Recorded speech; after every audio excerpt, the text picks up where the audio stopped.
USA, Israel और Iran की जंग का आज है जो अहवाल मैं आपको बताऊंगा वो 9वें दिन का। बहुत इंटरेस्टिंग खबरें भी हैं इसमें और बड़ी डेंजरस किस्म की खबरें भी हैं।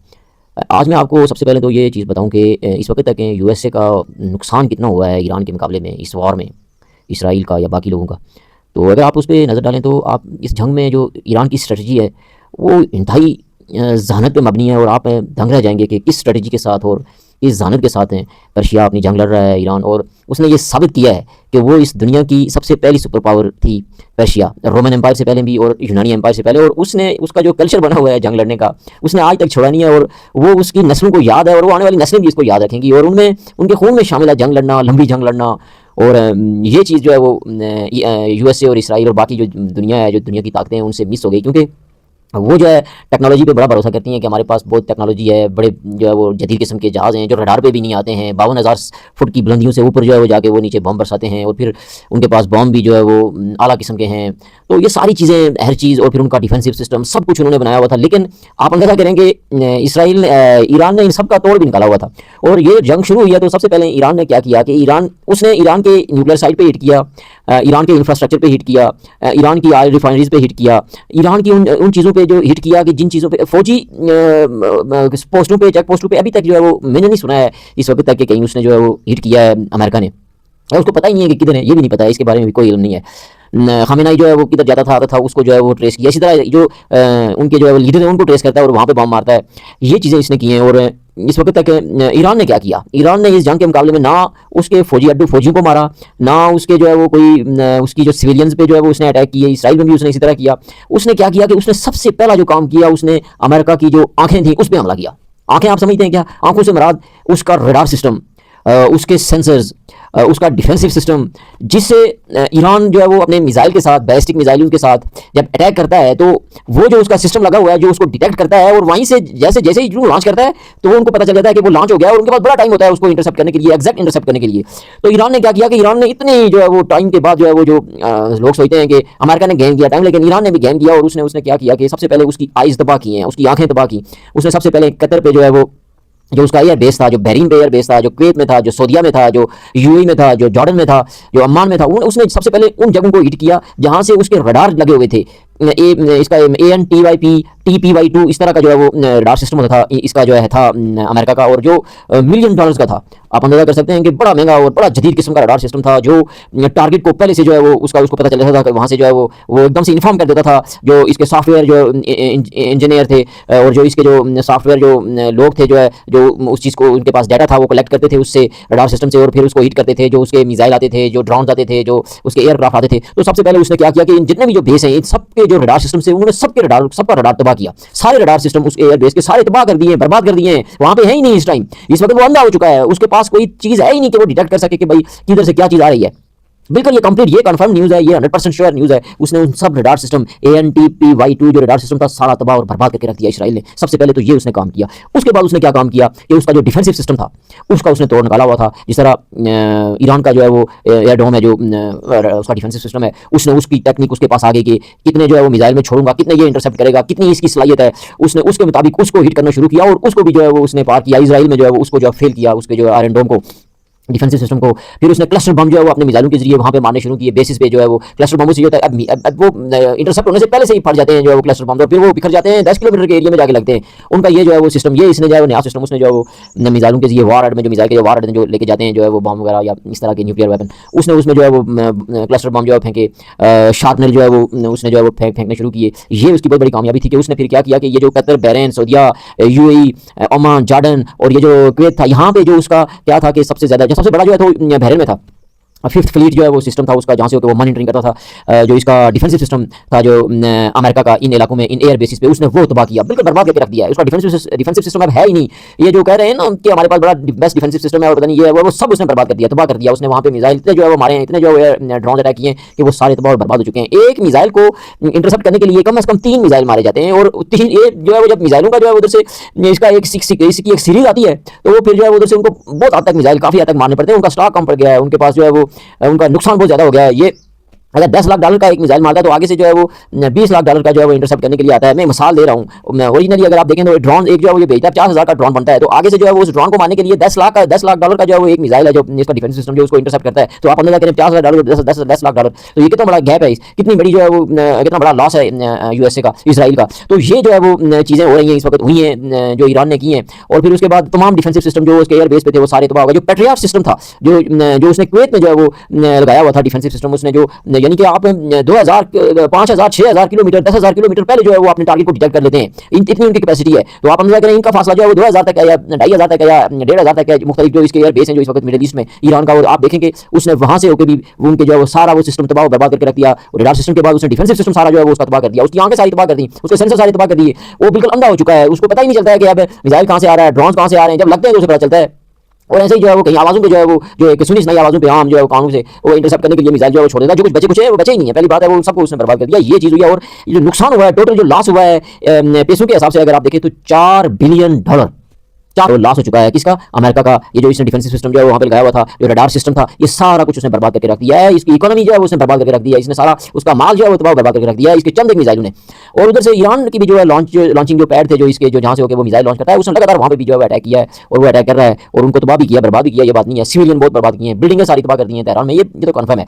उसके बाद अब ईरान क्या कर रहा है? अब ईरान जो है वो जब उसका सारा डिफेंसिव सिस्टम, उसके रडार सिस्टम सारा तबाह कर दिया है, उसका इतना बड़ा लॉस करने के बाद अब वो हाइपरसोनिक मिसाइल जो आवाज की रफ्तार से भी ज्यादा जो है वो स्पीड के साथ जो है वो जाते हैं, मिसाइल अटैक होता है उसका। और बैलिस्टिक मिसाइल वो जब बचते हैं तो आप अंदाजा करें 100 फुट की गहराई तक जाके वो बंकर्स को तबाह कर देता है। इस वक्त तमाम बंकर्स इसराइल के, अमेरिका के सारे उन हाइपरसोनिक मिसाइलों की रेंज में, यानी अगर वो इंटरसेप्ट नहीं होते हैं तो उनकी स्पीड इतनी है कि वो 100 फुट गहराई तक जा सकते हैं, जाके जो है वो बंकर्स जो है वो तबाह कर सकते हैं। उन बंकर में जो लोग हैं उनको तबाह कर सकते हैं, जो फौजी हैं उनको तबाह कर सकते हैं। ये इस वक्त तक इस तरह की सिचुएशन हो रही है। और ये जो है वो आने वाले वक्त में अब इस तरह के अटैक होंगे। अगर ये जंग न रुकी, अगर इसमें कोई ना स्टॉप लगा तो ये आगे और फैलती जाएगी और बड़ा जो है वो मुश्किल हो जाएगा।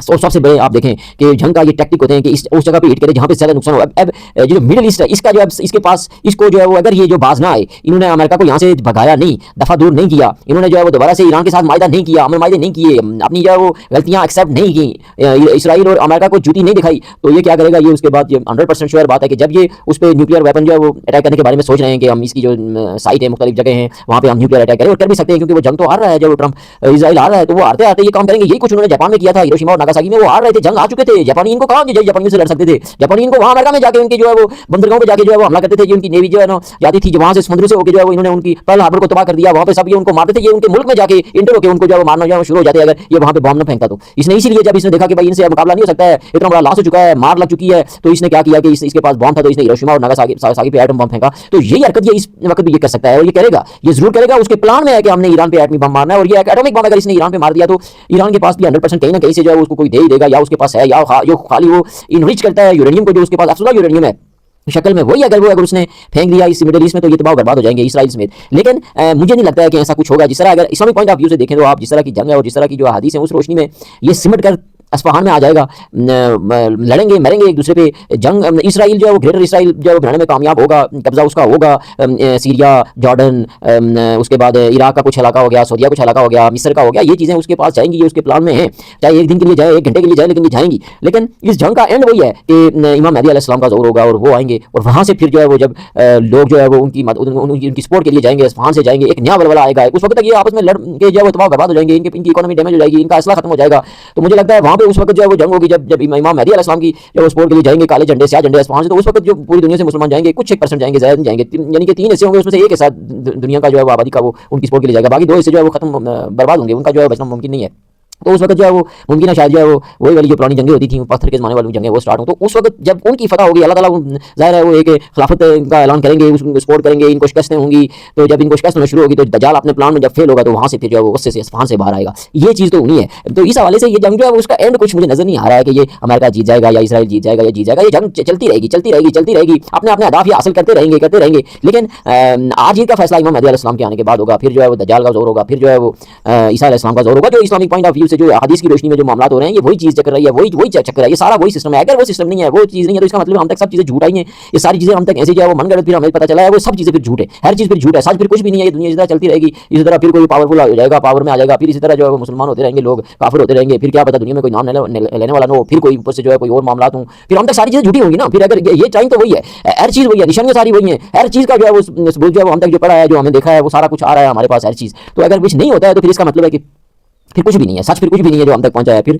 लगे रहो इसी तरह, वो कहते हैं जिस तरह चलता है निज़ाम चलाते रहे, बस यही है, दुनिया में आना है, मरना है, जाना है, आना है, जाना आना लगा रहेगा फिर सारी ज़िंदगी। ये फिर खत्म होने वाला एक सिस्टम है और इसके अलावा कुछ और होगा नहीं। अगर फिर ये चीज़ अगर नहीं होती है इस वक्त इस जंग में, ये थर्ड वर्ल्ड वार नहीं है, ये आर्मगेडोन नहीं है, ये अगर मलामतुल कुबरा नहीं है, तो फिर कुछ भी नहीं है। तो अगर है कोई सच है तो फिर ये वही है। तो इस हवाले से मैंने कहा ये आपको इसके लॉस के बारे में तो बता दिया है। बाकी आज की जो सूरत हाल है उसमें ये है कि पिछले दिनों में कह रहे थे कि सऊदीया के साथ बड़ा जो पता नहीं मायदा हुआ है कि भाई हमारी जगह नहीं इस्तेमाल होगी तो हम भी नहीं करेंगे, कोई इसके वज़ीर ख़ारजा ने भी कहा था। तो ऐसा कुछ नहीं है। अभी जो लेटेस्ट जो अटैक हुआ है, इसके 2 जो वो एयर ड्रोन भी अटैक हुआ है, 2 लोग जो है वो मारे गए हैं अल खर्ज में। अल खर्ज एक सऊदीया का इलाका है, वहाँ पे हिट किया है उसने ड्रोन ने, और मिसाइल भी इसने लॉन्च किए हैं, कतर में भी इसने लॉन्च किए हैं। बहरीन की आपको जो मैं सिचुएशन बताऊँ कि बहरीन के जो है वो लोग जो है वो वहाँ पे जो है वो इस वक्त मुल्क पे काबिज हो चुके हैं, ये सुनने में आया है।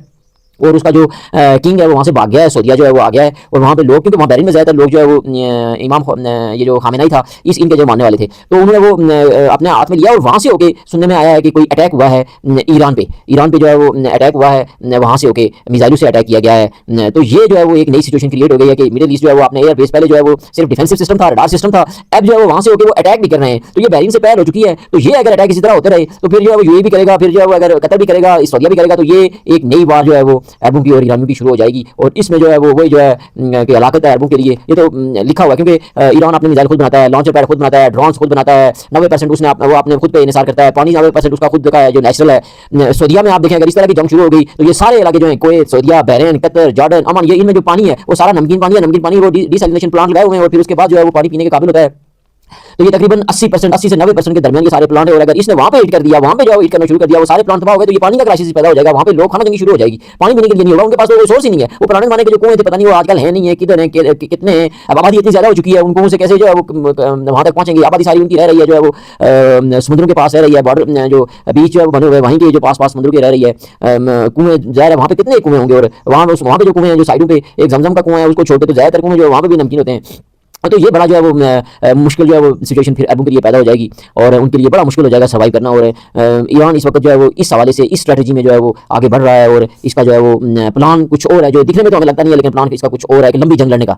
हलाकों की तादाद की बात अगर आपको बताएं तो जो ईरान ने कहा है कि तकरीबन 1400 के करीब जो है वो लोग ईरान में मारे जा चुके हैं, जो ऑफिशियली जो उनका खबर साझेदार जो देता है। लेकिन ऐसे जिस तरह की बमबारी हुई है इलाके ज़्यादा हैं। इसराइल कहता है जी उसके 18 जो है वो लोग अभी तक मारे गए हैं, और अमेरिका कहता है कि उसके जो है वो 8 जो है वो सर्विस मेंबर जो है वो मारे गए हैं, जिनकी डेड बॉडी भी जो है वो अमेरिका पहुंची है।